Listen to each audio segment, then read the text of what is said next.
All right, here we go. It's Dr. Karen, and this morning I am going to be talking about how you can help your child with a skill that you struggle with yourself. So, this is something that comes up a lot. A lot of times I have shared my parent guide to helping your kids be more organized, attentive, and self sufficient, and how to do that by being aware of something known as executive functions. So a lot of times when I share that guide, I'll explain who it's for. I'll say this is for parents who want to help their kids who maybe they have a hard time staying organized with their homework and meeting deadlines and staying on top of chores and tasks, and maybe they're really distracted and they leave their stuff laying around and they don't get their homework turned in on time, and they show some impulsivity and have a hard time staying focused and giving sustained effort. So I have a lot of parents say things like, wow, that sounds like just like my child, but also that sounds just like me. And I think that I need this guide as well. And how can I help my child with these skills if it's something that I struggle with myself? So that's a great question, and I can't tell you how common it is for parents to be working on skills with their children that were things that maybe were hard for them when they were younger, or maybe there's still things that they're working on now. So first of all, I wanted to let you know that that is pretty much everybody. I mean, everybody's a work in progress. You don't really start or you don't really stop learning and growing until you're dead. So we're always going to be continually evolving. But I wanted to just share that even if you want to work on what's known as executive functioning skills, so those that goal-directed behavior that helps you attend, that helps your kids focus, that helps them be organized and self-regulated, if that's something that you want to help your kids do, but sometimes is hard for you, that's okay. You can absolutely help yourself and work on yourself and also help your kids at the same time. The difference is that where some people who might not necessarily feel like they need to work on it, they're coming at it from a different angle. And I wanted to share my personal experience because there's two ways to look at this, and how it has shown up for me is that my stepdaughter, we are working on executive functioning with her. My husband and her are, I would say, are probably more similar. He wasn't necessarily diagnosed with ADHD, but he was evaluated a couple times, and they always would say, "Oh, you're kind of on the border. You almost have it, but we're not going to give you the diagnosis." So that's always something that he's been working on. And I'm on the other end of the spectrum where the way that I manage deadlines, I do things way in advance, partially just because I have some anxiety about getting things done. So I like to get things done in advance so I know that they're done. It relieves stress for me. So there are certain things that about me that are different from my stepdaughter and my husband, and the way that I manage deadlines and also the way that I motivate myself. I'm a little more internally motivated. If something makes sense to me, I'll just do it. Whereas my stepdaughter is more of concerned about other people and externally motivated. So she is more motivated by things like accountability buddies and outside influences, whereas I am more of I like to do my own thing. So we're kind of hitting it at both angles where there are certain things where it's like, wow, we one of us, my husband or I, used to struggle or still struggle with certain things that we're helping my stepdaughter do, but then on the other end, we are there are certain things where she's just totally different in the way that she processes. So one way, whether it's wow, I'm really good at this and I'm going to help my child with it, or wow, I also struggle with this, but I want to help my child, neither one is better or worse. They're just different. So whether you feel like you are working on something with your child that's difficult for you, or whether you feel like you're good at it and you want to help them, it's either way is fine. You just have to understand how they're different. So the specific example for us is that I would say one thing that is sorry, my phone's ringing. One thing that has come up a lot is that with my stepdaughter is, I would say, kind of distracted by clutter. And my husband and I are not super neat freaks, and our house tends to be kind of cluttery. And so that's something, example I gave when I wrote the description of this video, is that sometimes we will want her to have her things organized, and we'll want her to have her stuff all ready for school. And we don't want stuff laying around the house because it's distracting when there's stuff laying everywhere. Or we don't want lights on and doors open and shoes on the floor and whatever. But my husband and I aren't particularly good at keeping the house super neat and tidy. So what's happening is that we're almost setting the stage where it's like if there's already shoes on the floor, you feel like, okay, I guess we're putting our shoes on the floor now, and then they just kind of do it. And then they're also saying that kids are very malleable, they're very impressionable. So if they see that model of you leaving your coat on the floor or on the couch or doing whatever it is that you don't want them to do, they are going to pick up on that behavior. So a lot of times we have to be very mindful of that and notice when we're modeling something that we don't want her to do. So we have to be more mindful of that. And so for that specific instance where it's, wow, like we're not good at this, we want you to be good at this, but we're not as good at it either. And we are having a hard time as well. So we have to, in that case, just really have an honest conversation with her and as a family and say, okay, collectively, we're all going to hold each other accountable for this. We're going to have specific boundaries, and we're all going to have a plan for ourselves to work on this, acknowledging that none of us are perfect when it comes to this, but this is something that we're going to work on as a family. So we might have a day where it's like, all right, the house is getting a little ridiculous. We're going to have to sit down, or not sit down. We're going to have to clean up before we sit down and watch a movie or whatever it is that we're going to do. And so we're all collectively working on that together as a team. It's almost like peer support rather than, the teacher who's helping the student, somebody who's accomplished in a certain task versus somebody who isn't yet.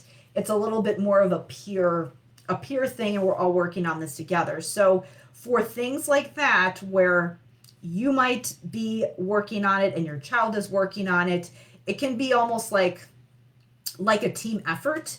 And it's just a matter of acknowledging that as well and getting outside support if need be, if it's something that you're all working on. The benefit of it is that because we also struggle with it, where this is something that people don't always realize when, you think, oh, if I want to learn how to do, whatever skill, I should go and ask somebody who's really good at it and have them help me. And that's fine. That sometimes can be a good thing. But being somebody who is maybe has recently mastered a skill or is currently figuring out how to master a skill can actually give you that piece of empathy where you really understand their struggle, unlike somebody who maybe that came natural. A perfect example for me is that I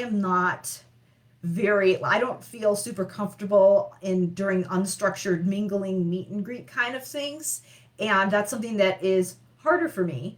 And then there are other people who are just a natural. They can just work the room and they know how to do it. And so whenever I go for help, try to get help from people who are really good at that, I just always feel frustrated because they give me these vague answers and I feel like they just don't get it because they never have gone through what I've gone through.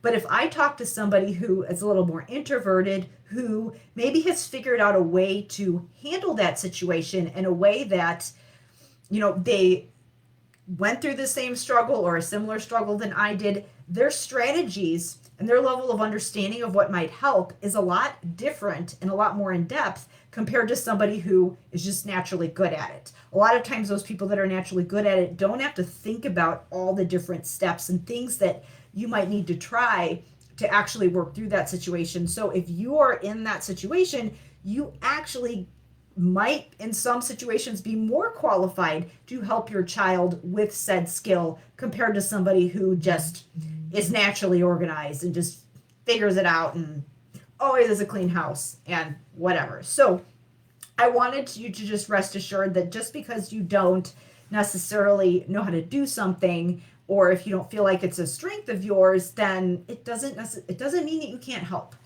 The other thing is, let's say that you're on the other end where you are helping your child with something where that does come naturally to you. What you have to do in that situation. So for example, for me, the motivation where it's like if I have a plan, like if I want to train for a sporting event, I have my plan and I just stick to it. I don't need to run with a group of people to stay motivated or whatever. Other people might feel that they do benefit from the group.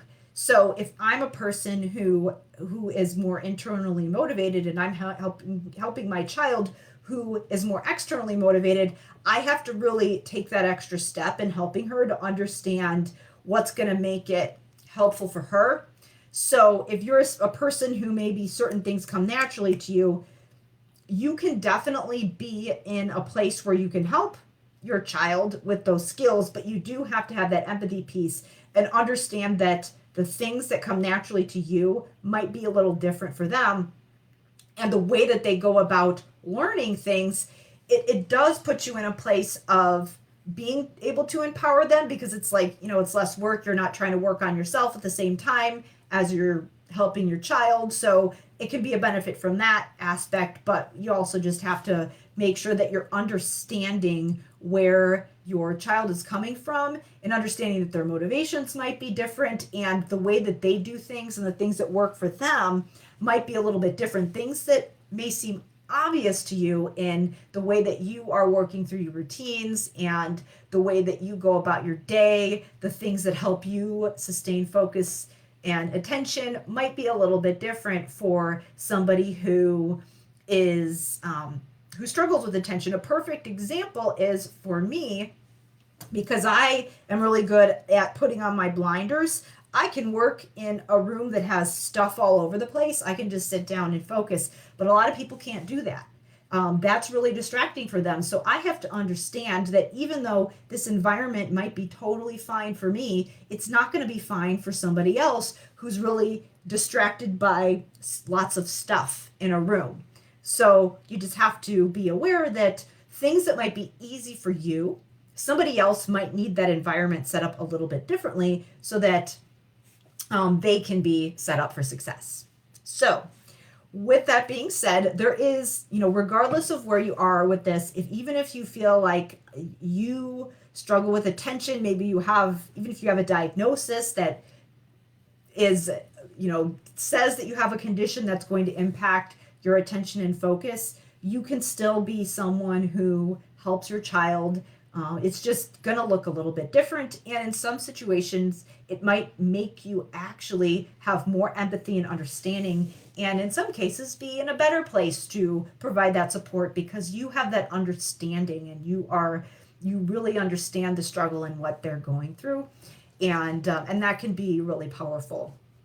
So if you are new to my site or my page, I will share my free guide about raising motivated, organized, self-sufficient kids that talks all about what's known as executive functioning skills. Those are the skills that help you to engage in goal-directed behavior. A lot of times, if there are issues with attention and focus, it is related to executive functioning. And I share this because a lot of times people just don't really feel like they have a roadmap for navigating attention issues. Yes, there are medical interventions that you can do that can impact it, but a lot of times if you do those things, you do need to do some things behaviorally in your environment to actually teach the skills of being able to attend and focused and stay organized and use critical thinking skills. So you have to layer those two on top of each other because all of those things are skills that can be improved with practice. And the first step is understanding what those skills are. So that's why I outline what exactly executive functioning skills are and why they're so important in improving attention and focus. And the most important thing is that if you are an adult who has struggled with these things and you haven't quite been able to figure out, all right, what exactly do I need to focus on that's going to help me? And now that I have children and they're working on the same things, and we all need to work on this. This gives you a clear roadmap for figuring out, all right, what are these actual skills that we need to work on? That's the first step in figuring out, what do I do to help myself so that I can help my kids? So I'll share that guide in the comments below, and thank you so much for watching.